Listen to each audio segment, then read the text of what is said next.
Well, good afternoon. We're so glad that you're all with us. This is such an important discussion to have, and we know that we're going to have in front of us the toughest border security bill in decades tomorrow, negotiated on a bipartisan basis, and there's really important provisions in there that relate to fentanyl that all of us are affected by and the people we represent. And I'm so glad my colleagues are here. On April 2nd, the Justice Department announced the largest law enforcement seizure of fentanyl in the history of Michigan. April 2nd. 40 kilos of fentanyl were found, enough to kill every Michigan resident. Pretty serious stuff. On April 21, a Michigan medical examiner raised the alarm on a really bad patch of fentanyl, as he called it, and warned the public that there had been 6 overdoses in 11 days. These are 2 headlines from last month, and it does not come close to encapsulate the pain and tragedy of Michigan families who faced this issue of drug overdoses over the years. So we know we're here because we want to combat the fentanyl crisis and give U.S. Customs and Border Protection the tools they need to stop the drug from coming across the border. And in this bill to combat the fentanyl crisis, it would invest in 2,400 more Customs and Border Protection officers, new and innovative equipment to increase detection, drug enforcement agency efforts to disrupt drug trafficking networks in Mexico, and enhanced lab analysis of fentanyl samples. So it has been 105 days. 105 days since a strong, not only bipartisan, you could say tripartisan bill was brought to the floor of the United States Senate that would make a real difference in what we are talking about today. And it's time for our Republican colleagues who keep going to the floor and saying, somebody should do something about the border. Somebody should do something about the border. Well, 105 days ago, they had a chance to do something. Tomorrow, they're going to have another chance, and we hope that they will join us in voting yes. Senator Shaheen. Well, thank you, Senator Stabenow. In the 10 years between 2013 and 2023, New Hampshire lost 4,616 of our residents to overdose deaths. That's not just 4,616 lives cut short. It's families torn apart. It's children growing up without parents. It's parents losing children way too soon. Parents like Kay and Jim Scarponi from Kingston, who lost their son Joseph, a Marine Corps veteran, to an overdose.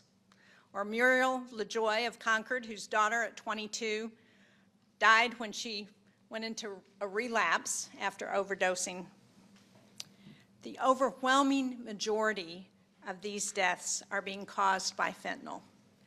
But whether it's fentanyl or cocaine or meth or other opioids, most of these illicit drugs are coming across our southern border.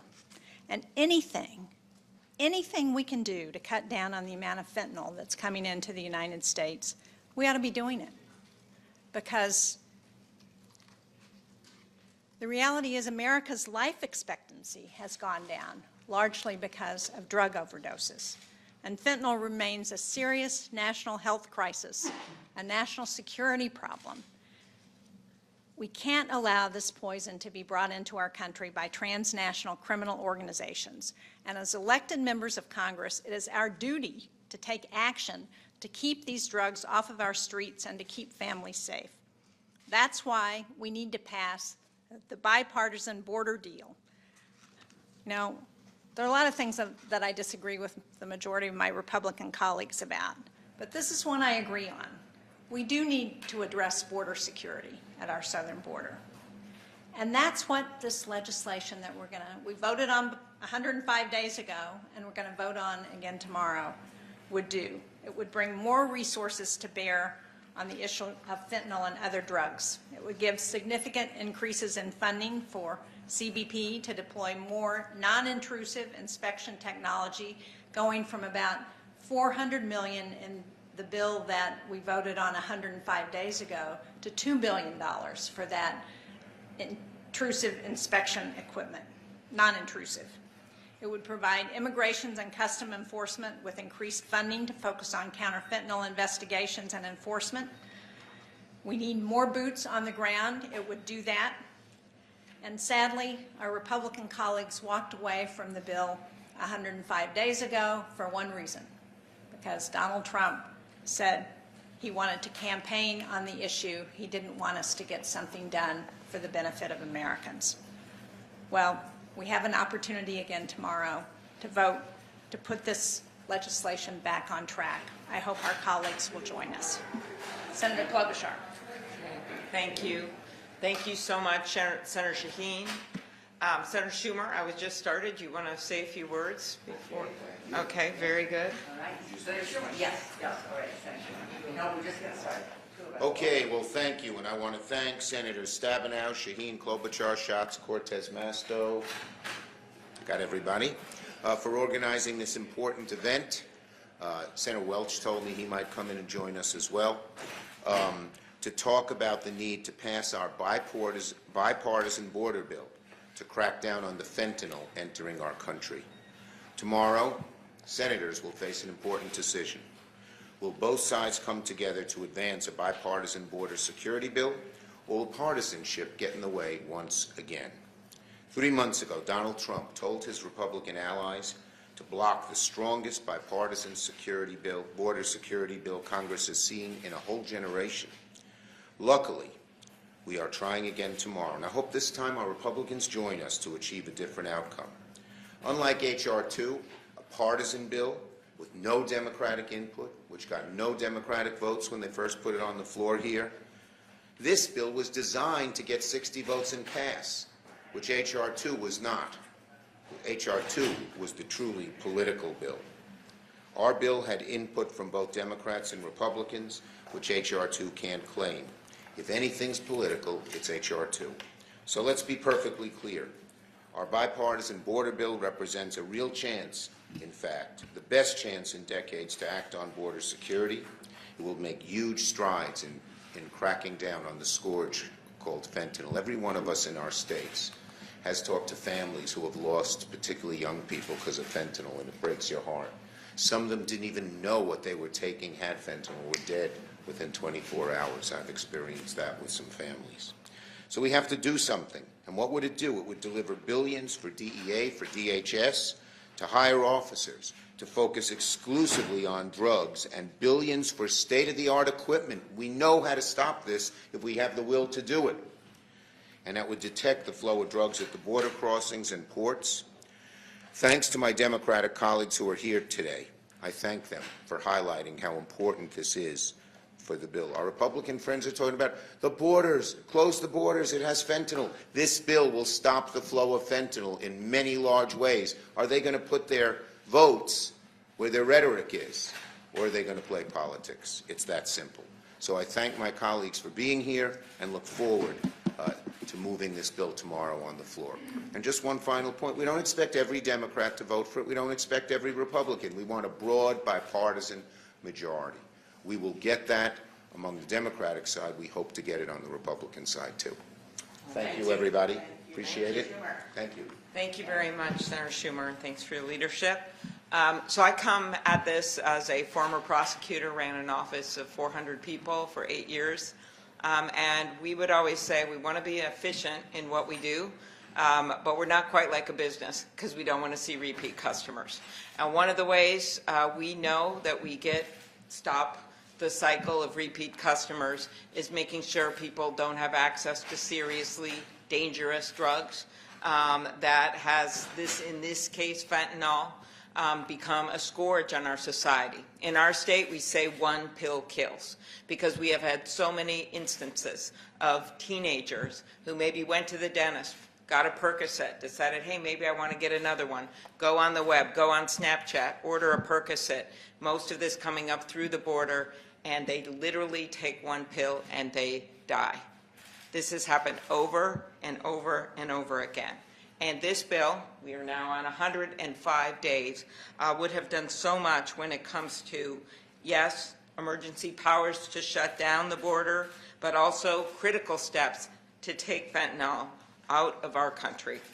As someone from the northern border, you may wonder why Senator Shaheen and I are up here, but for us, it affects our state just like everyone else. These drugs, fentanyl, come up 35W in my case. We have things coming through the Canadian border, and because of the limited resources for customs right now, some of our border agents from the northern border have been assigned down to the southern border. We understand that, but that doesn't mean that this is a good way to handle this, when in fact we also have drugs and trafficking coming through the northern border. In Minnesota alone, fentanyl is involved in 92% of all opioid deaths.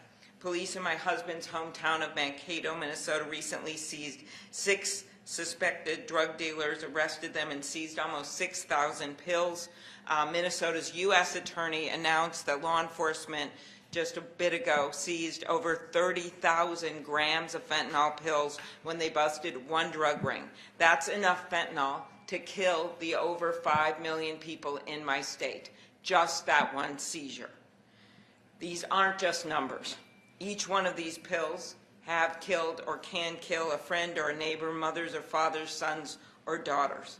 I'm thinking about Devin Norings from Hastings, Minnesota. I got to know his mom, 19 years old, when he took that Percocet laced with fentanyl. This cutting-edge technology for our border, this idea of getting more customs agents and taking this on in a big way is going to make a major difference. So I do not understand how our colleagues, particularly on the Judiciary Committee, on which I serve, can go to the floor day after day and talk about drugs or talk about the border and not being willing to actually do something about it. So we've got to get this done. I thank Senator Stabenow for putting this together. I thank my fellow prosecutor, Senator Cortez Masto, who understands that compassion isn't just closing your eyes and letting people die. It's actually doing something about it. So with that, I turn it over to the one guy that's broken the glass ceiling up here, Senator Schatz from the state of Hawaii. Thank you very much, Amy. I do appreciate including me here. Look, Republicans have a choice to make. They can either demonstrate that they are serious about border security and stopping the flow of fentanyl, or they can demonstrate with their vote that they were never serious all along. They don't get to promise that they're going to crack down on fentanyl and then turn around and vote against billions of new dollars for law enforcement to do just that. So, spare us the crocodile tears. Vote for the thing that you say you are for. You asked for border security. You asked that we negotiate with James Langford. You asked for us to politically stretch and make sure that this bill was tough enough to get 60 or more votes. And in the 11th hour, Donald Trump intervened because he thought it would help if the border was in chaos. And although some of what I just said may sound like overheated partisan rhetoric, that is actually a laying out of the facts. And you don't have to trust my word. You can listen to Donald Trump himself. He said, "Blame me. Blame me." And so that was in the context of the Ukraine supplemental. And that was in the context of the House pretending that they were going to do some other kind of legislative action that stood a chance of being enacted. But now it is just this bill. It is the bill that they demanded that we negotiate. It is a bill that is fair to characterize as the toughest bipartisan border bill in generations. And so, if any Republican votes no tomorrow, then they forfeit their right to discuss the border and to turn it into a partisan political issue. We stand ready to actually fix this thing. We stand ready to work on a bipartisan basis. We did work on a bipartisan basis. And so tomorrow we have a chance to move towards enactment of something that will keep our communities safe. With that, I'd like to introduce Prosecutor Catherine Cortez-Masto. Thank you. Yes. Thank you. I too want to thank both Debbie Stabenow and Jean Shaheen and all of my colleagues for being here. Let me just put a fine point on this. I don't want to repeat everything that you've heard because I absolutely agree with it. But here's the reality. Fentanyl is in every community, unfortunately. For 8 years, I worked with my law enforcement in my state to address the illicit drugs that were coming across the border. And unfortunately, it is still happening with fentanyl. For that reason, I went down to the border, and if you've never been to the Tucson sector, both Lukeville and Nogales, you should. And I asked my colleagues to go down there to understand, because if you go down to the border and you talk to the customs agents and the Border Patrol, right now they are overwhelmed and understaffed. And they are not able to do what they want to do, is address some of the drug trafficking that is coming across that border into our communities. So it's not just law enforcement in our communities that are doing everything to protect our families. They need help. And that means that we have to strengthen the southern border where we know those drugs are coming from. That's why this border legislation that we put up, this bipartisan legislation, included this crucial funding to address the fentanyl coming across the border. $2.74 billion to hire over 2,000 Customs and Border Protection officers and to bring in cutting-edge inspection technology to detect smuggled fentanyl. More than $23.2 million for the Drug Enforcement Administration to crack down on the cartels trafficking fentanyl across the border. You talk to any law enforcement on the border in your communities, you know what's coming across the border from the cartels. $25 million for programs to combat the flow of fentanyl into our country. That's in this legislation. So to my colleagues who are concerned about the drugs coming across the border and want to address it and strengthen the border, then they should be supporting this legislation. That's what it is about today. Unfortunately, there is one man who wants to take credit for killing this legislation. And that's Donald Trump, because he'd rather play politics with people's lives to benefit him. And that's not what this is about for all of us. This is about ensuring we're protecting our families. This is about ensuring we're giving the support to the law enforcement across this country to do the job that they want to do to protect our communities and make them safer. It is about addressing the drug trafficking. It is about addressing the human trafficking across the border, the drug weapons trafficking, the money laundering that is happening across our southern border. I know it. I've worked on those issues for 8 years as the Attorney General of the state of Nevada. It is unfortunately still happening. But I'll tell you what, unless we stand up here as Congress and show them that we support the work they're doing, they are going to get frustrated, and we're going to lose out on incredible law enforcement men and women who want to serve, because they are overwhelmed and understaffed. And our American communities and our families deserve better. I'm going to say one more final thing I've got to put on everybody's radar. It's not just the fentanyl that's coming across the border. It is the drugs that are being cut into the fentanyl. Right now, xylazine is a problem. There's illicit xylazine that is being cut with fentanyl that is having devastating impacts on our community. And we have to do something about that as well. I've introduced legislation to address the xylazine issue, and I hope my colleagues join me there as well. But at the end of the day, listen, if you're standing in the well of the Senate and you're advocating to strengthen our borders, then you better be talking to those men and women in law enforcement, particularly at the border, and you shouldn't be afraid to tell them why you're not supporting this legislation. But I can guarantee you, not one of my colleagues who voted against this is willing to do that.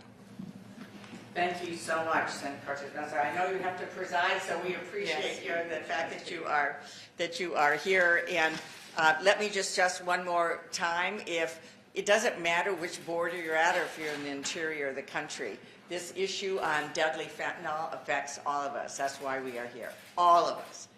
That's why we are here. And tomorrow it's very simple, very simple. Stop the speeches on the floor.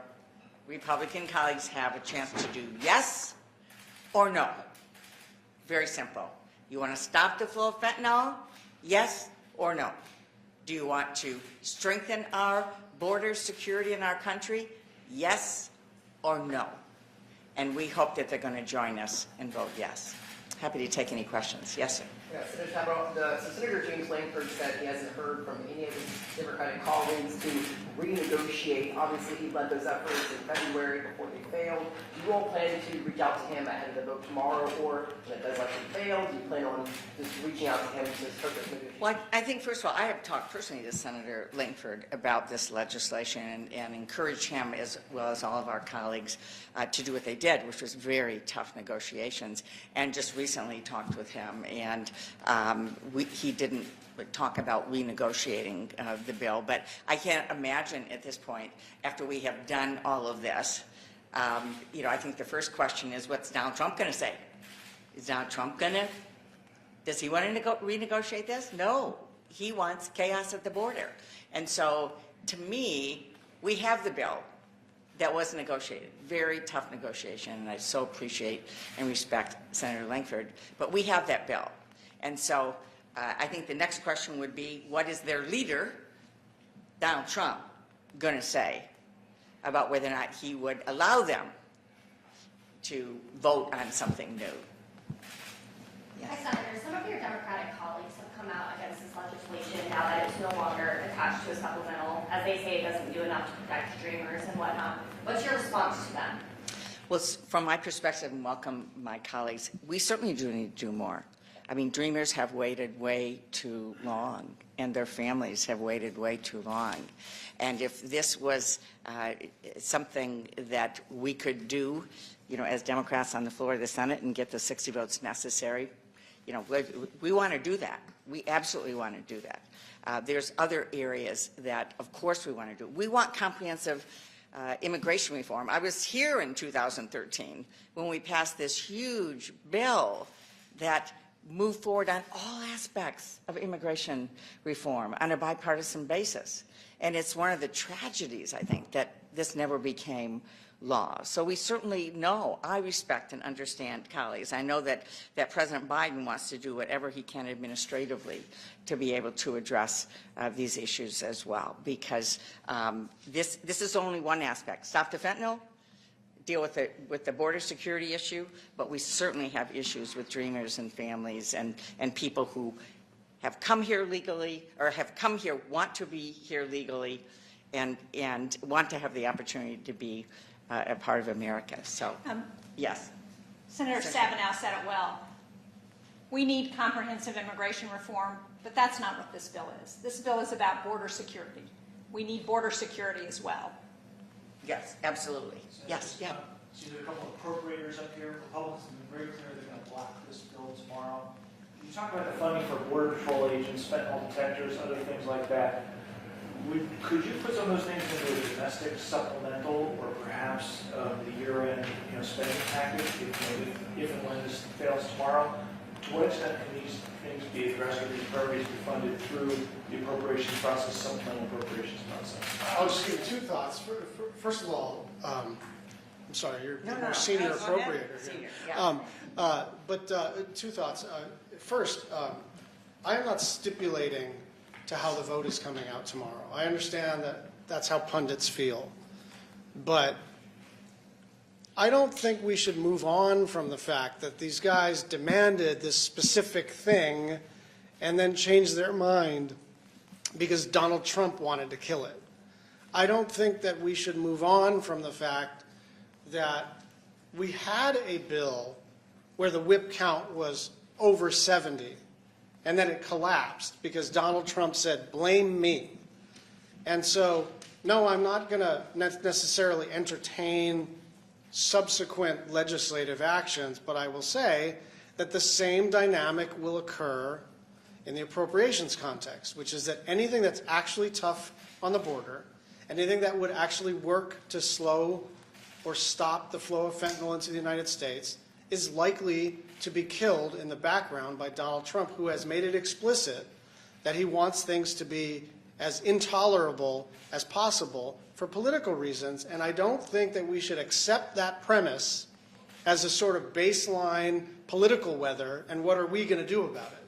The question is, are there any Republicans who are going to stand up and say, that was then, this is now, this bill was always good, I was planning on voting for it, and now I'm going to take a stand and vote for it and vote my conscience? And so I'm angry because I got texts from my colleagues on the Republican side saying, look, you guys need to get serious about the border. You need to get serious, you need to stretch, you need to empower Chris Murphy and Kirsten Sinema to really get into a negotiation. And some of the Republicans that I respect the most were really forceful with us. And so we listened. And so we developed a piece of legislation that I don't love, but I know is tough enough to get the job done. And yet they abandoned ship because Donald Trump told them to do so. And so I'm not over that, and they still have a chance to make this right. Let me just add one other thing. President Biden has asked for additional resources at the border in every budget since he has been President of the United States, and they have not been willing to provide the resources, including the last round. So that is the question, as Senator Schatz said. What are they going to do? Not what are we going to do, not what the President's going to do, but what are they going to do to make good on all the rhetoric about how we have all these problems at the border? What are they going to do? We'll find out one step tomorrow. Final question. Leader Schumer announced also today he wanted to move on a contraception bill, making a federal right to that. Is this part of sort of a larger effort to kind of put Republicans on the spot or clarify their positions ahead of 2024, this bill and that bill? Listen, I'm not going to speak to that here because that's a different issue. We're here to talk about the border security bill. Thank you all All right. very much. Thank you very much. Yeah, so, all right.